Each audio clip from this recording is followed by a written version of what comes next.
जब जब हिंदू भाव को भूला, आए विपद महान। भाई टूटे धरती कोई, मिटे धर्म संस्थान। ये बात कोई सामान्य व्यक्ति नहीं, आरएसएस के एक बड़े पदाधिकारी ने कही। बटेंगे तो कटेंगे के बयान पर अपनी टिप्पणी करते हुए, जब जब हिंदू भाव को भूले, आए विपद महान। भाई टूटे धरती कोई, मिटे धर्म संस्थान। उत्तर प्रदेश के मुख्यमंत्री योगी आदित्यनाथ के बयान, एक रहेंगे तो नेक रहेंगे, बटेंगे तो कटेंगे, एक सिलसिलेवार राजनीतिक बयान बनता जा रहा है। बटेंगे तो कटेंगे, एक रहेंगे तो नेक रहेंगे। योगी आदित्यनाथ के बाद प्रधानमंत्री नरेंद्र मोदी ने एक बटेंगे तो बांटने वाले महफिल सजाएंगे कहते हुए इस नारे की तस्दीक की। अगर हम बटेंगे तो बांटने वाले महफिल सजाएंगे। और अब आरएसएस की तरफ से भी इस बात को एक तरह से पुष्टि मिली। और इस वक्त की बड़ी खबर आपको बताते हैं, बटेंगे तो कटेंगे वाले बयान पर आरएसएस का समर्थन।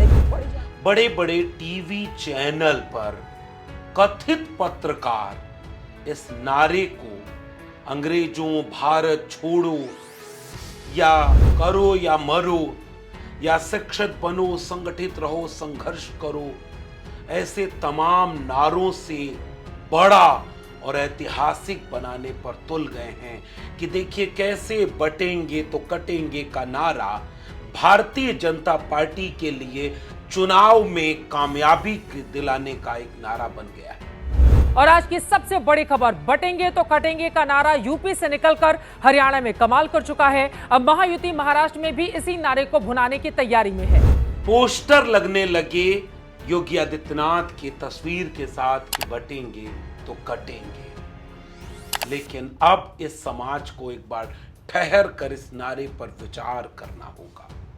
अगर इसका राजनीतिक विश्लेषण करेंगे तो भारतीय जनता पार्टी के इस नारे पर राहुल गांधी, अखिलेश यादव से लेकर देश के तमाम बड़े नेताओं ने प्रतिक्रिया जाहिर की। राहुल गांधी ने बंटने को बांटने वाले से ही जोड़ दिया। ये बंटने से काम नहीं होने वाला है, एक आवाज से मिलकर ये काम करना पड़ेगा और ये काम मैं आपके साथ करने वाला। तो सपा प्रमुख अखिलेश यादव ने पलटवार करते हुए कहा कि बंटेंगे तो पिटेंगे, पीडीए का परिवार न तो बंटेगा न तो पिटेगा, वो एक रहे। इसलिए मैं पीडीए के परिवार के लोगों से कहूंगा कि बटोगे तो पिटोगे, जैसे हमारे विधायक जी पिटे हैं लखीमपुर में।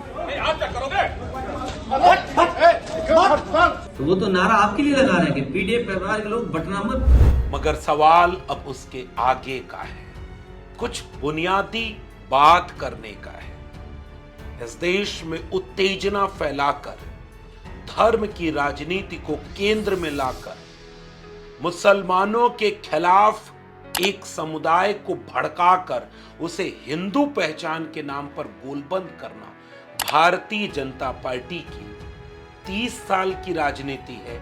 लेकिन राष्ट्रीय स्वयंसेवक संघ आरएसएस की 100 साल पुरानी राजनीति। और आरएसएस जिस विचारधारा का प्रतिनिधित्व करता है कि मुट्ठी भर लोगों के हाथ में सत्ता, संसाधन, वर्चस्व कायम रहे, बाकी लोग प्रजा की तरह गुलाम रहे, वो हजारों साल पुरानी वर्चस्वशाली जातिवादी सामंती मानसिकता है। इसलिए यह विचारधारा का संघर्ष बन चुका है। मौजूदा वक्त में संविधान को मानने वाला कोई भी शख्स इस विचार से सहमत हो सकता है क्या? जब ये बात बार बार कही जाती थी कि देश में संविधान खतरे में है, तो बहुत सारे लोग इसे एक राजनीतिक बयान की तरह लेते थे कि यह बात एक चुनाव के लिए कही गई है। मगर जब बिहार का एक नेता जो केंद्र में मंत्री हो, हिंदू स्वाभिमान यात्रा निकालकर हिंसक बयान दे, जिसे आरजेडी के लोगों ने टर्म दिया ये कपड़ा मंत्री हैं, लेकिन देश में कोई नहीं जानता इन्हें, क्योंकि काम तो करते नहीं, काम तो सारा मोदी जी और अमित शाह जी करते हैं। तो ये लफड़ा मंत्री है। देखिए, गिरिराज सिंह किस विभाग के मंत्री हैं बिहार में कोई नहीं जानता है। जानकारी के लिए बता दूं, वो इस देश के कपड़ा मंत्री हैं। कोई नहीं जानता कि ये कपड़ा मंत्री हैं। पूरा बिहार इनको जानता है कि ये लफड़ा मंत्री हैं। इनका जो गिरिराज सिंह का मन का पेंडुलम है ना, वो खाली बकवास और बकवाद, बेकारी और बर्बादी, बकबक और बड़बड़ तथा हिंदू और मुसलमान के बीच ही झूलता रहता है। बिहार में चुनाव है और वह हिंदू स्वाभिमान यात्रा के नाम पर अपने साथ एक बाबा टाइप के व्यक्ति को लेके चल रहे हैं, जो जाति की भिक्षा मांगता है, वो भिक्षा यात्रा लेके चलता है। उसी बाबा से पूछिए कि जाति जनगणना, आरक्षण, संविधान, इस पर तुम्हारी क्या राय है? लेटरल एंट्री पर तुम्हारी क्या राय है? सुप्रीम कोर्ट में, मीडिया में दलित, पिछड़ों, आदिवासियों की भागीदारी कितनी है और नहीं है, तो क्यों नहीं है? किसने बांटा? आपको क्लियर हो जाएगा कि बांटा कौन और नुकसान किसका हुआ। क्योंकि कटेंगे टाइप का शब्द मुझे लगता है कि प्रयोग करने से भी बचना चाहिए। कहां गया वो विचार जो दुनिया के बाकी देशों में जाकर यह दावा करता है कि हम युद्ध के देश से नहीं, बुद्ध के देश से आए हैं। तो बुद्ध का विचार ही सत्य व अहिंसा का है, और नेता इतने हिंसक बयान दें जिसे लोग सेलिब्रेट कर रहे हो। सवाल नंबर 1, बांटा किसने? राष्ट्रीय स्वयंसेवक संघ को केंद्र में रखते हैं, क्योंकि मूल वही है। राष्ट्रीय स्वयंसेवक संघ के प्रमुख पदाधिकारी ने जब ये बात कही कि हम तो ये गीत गाने में गाते रहे हैं, और इतिहास गवाह है कि जब हम एकता में रहे, एकात्मता में रहे, तो हम कामयाब हुए। मैं राष्ट्रीय स्वयंसेवक संघ के पदाधिकारी से पूछना चाहता हूं कि भीमा कोरेगांव का नाम जानते हैं क्या? जब इसी देश के महार जाति के लोगों को शस्त्र छूने से मना किया गया, जैसे आजकल बयान देते हैं ना रवि किशन, शास्त्र और शस्त्र दोनों को अब साथ रखने की जरूरत है। ठीक उसी समय अपने बच्चों को विदेश में पढ़ाते हैं वो। तो शास्त्र और शस्त्र किसके लिए रखते हैं? बहराइच उसके लिए उदाहरण है। जब बीजेपी के विधायक ने बीजेपी के नेताओं के ऊपर ही दंगा भड़काने का एफआईआर करवा दिया, तो कौन शास्त्र रखेगा, कौन शस्त्र रखेगा? क्लियर है। हिंदू जागरण, तो हिंदू जब जाग जाता है तो वो डीयू पढ़ने आता है, जेएनयू पढ़ने जाता है, और जाग जाता है तो आईआईटी में जाता है, आईआईएम में जाता है, एमबीए करता है, कंप्यूटर का कोर्स करता है। जब हिंदू और जाग जाता है तो विदेश पढ़ने जाता है, लाखों करोड़ों रुपए के पैकेज में अपनी कई पीढ़ियों का मुस्तकबिल बदलता है। और वही हिंदू जागा हुआ जब लौटता है तो देखता है कि उसके पिता माता या उसके आसपास के लोग किसको जगा रहे हैं। सोया कौन था? तो आरएसएस प्रमुख अगर जाग रहे हो, आरएसएस प्रमुख जब कहते हैं कि इतिहास में भी जब हम बंटे तो हारे। सवाल नंबर 1, बांटा किसने? महार जाति के लोगों का इतिहास अगर आप जानते हो तो शिक्षा और शस्त्र दोनों से उन्हें वंचित किया गया था।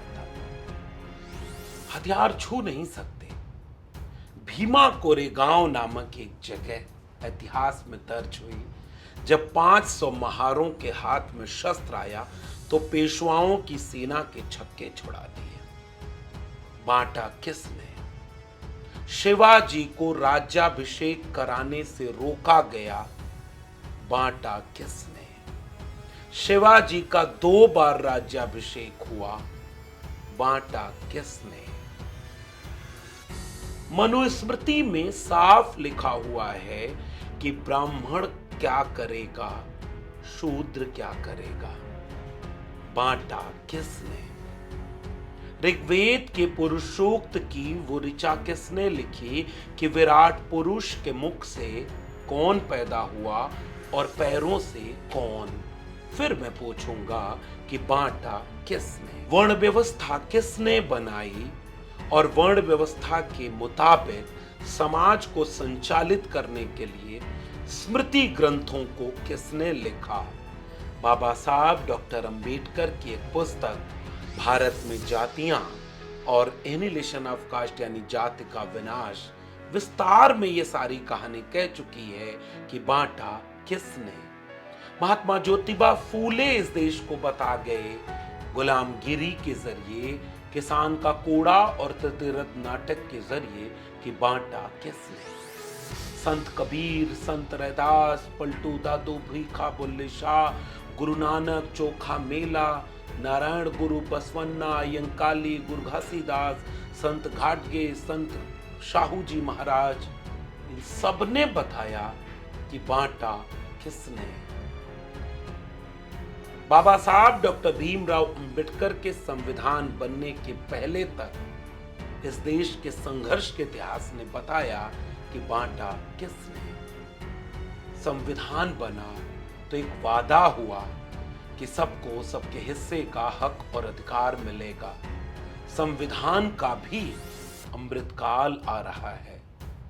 इस देश में आज भी देश के विश्वविद्यालयों में कुलपति सब नहीं है, बटे हुए हैं। एनएफएस किया जाता है बांट कर। लिटरल एंट्री लाई गई है बांटने के लिए, क्योंकि इन सब प्रक्रियाओं में एससी, एसटी, ओबीसी को आरक्षण नहीं मिलता और जहां आरक्षण नहीं है वहां उनका प्रतिनिधित्व कितना है एक बार खोजिएगा। बांटा किसने? अगर जाति के नाम पर बांटा तो जाति के नाम पर जनगणना करा के सबको सबके हिस्से का हक अधिकार देने का नाम क्यों नहीं लिया जाता, जिससे जाति धीरे धीरे अपने आप खत्म हो जाती। फिर सवाल करेंगे बांटा किसने? असल में ये बीजेपी और आरएसएस की मिली भगत है जो धर्म के नाम पर इस तरह के सवालों को बहस से गायब करना चाहती है। जिस देश में शिक्षा का सवाल, रोजगार का सवाल, एससी, एसटी, ओबीसी, माइनॉरिटी की हिस्सेदारी का सवाल, विश्वविद्यालयों में कुलपति से लेकर सुप्रीम कोर्ट में न्यायाधीश तक का सवाल, मीडिया हाउस में भागीदारी से लेकर गांव के चपरासी तक की नौकरी में हिस्सेदारी का सवाल, इस देश की धन संपत्ति और जमीन के मालिकाना हक में बराबरी का सवाल केंद्र में ना आ जाए, इस देश का वंचित शोषित व्यक्ति अपना हक अधिकार पूछने न लगे, मांगने न लगे कि मेरे हिस्से की रोटी कौन खाया, इसलिए आप इस सवाल को छिपाने के लिए नारे दिए जाते हैं कि बंटोगे तो कटोगे। Bharatiya Janata party schedule caste और शेड्यूल ट्राइब में आरक्षण को बांटने की पैरोकारी कर रही है। भारतीय जनता पार्टी आरक्षण को खत्म करने के लिए सरकारी शिक्षा और सरकारी रोजगार को प्राइवेट हाथों में बेच रही है ताकि आरक्षण खत्म हो जाए, और आपके लिए नारा लेकर आ रही है बंटोगे तो कटोगे। भारतीय जनता पार्टी पीडीए के लोगों को उनका हिस्सा हक अधिकार नहीं देना चाहती, इसलिए जाति जनगणना नहीं कराना चाहती और आपस में ही घर के भीतर ही बांट रही है। ओबीसी को ओबीसी से बांट रही है, एससी को एससी से बांट रही है, एसटी को एसटी से बांट रही है और नारा दे रही है बंटोगे तो कटोगे। बुनियादी सवाल इतना ही है, ये दो विचारधाराओं का संघर्ष है। एक विचार वो जो समता, न्याय, बंधुता, संविधान और सामाजिक न्याय में यकीन करता है। दूसरा विचार वो जो मुट्ठी भर लोगों के हाथ में सत्ता, संसाधन, अवसर, सम्मान सब कुछ कब्जाए रखना चाहता है। तो मुट्ठी भर नारा जरूर देगा, क्योंकि मुट्ठी भर रहेगा तो सरकार में कैसे आएगा। मुट्ठी भर है तो संसाधन पर कब्जा तो है, सरकार में कब्जा कैसे होगा। इसलिए वो नारा देगा बंटोगे तो कटोगे। लेकिन जो न्याय, समता, बंधुता, शांति, मोहब्बत और प्रेम की बात करता है वो कहेगा एकजुट रहो, लेकिन बांटा किसने? तो एक बार संसाधन, अवसर, सम्मान बराबर में बंटेगा, फिर एकजुट अपने आप सब हो जाएंगे। आरएसएस के विचारकों को इस बात का जवाब भी देना चाहिए कि अगर बांटे न होते तो भारत इतने साल गुलाम क्यों था? राजस्थान के सारे रजवाड़े आपस में लड़ रहे थे, देश के दलितों, पिछड़ों को शस्त्र शास्त्र से दूर रखा था, बांटा किसने?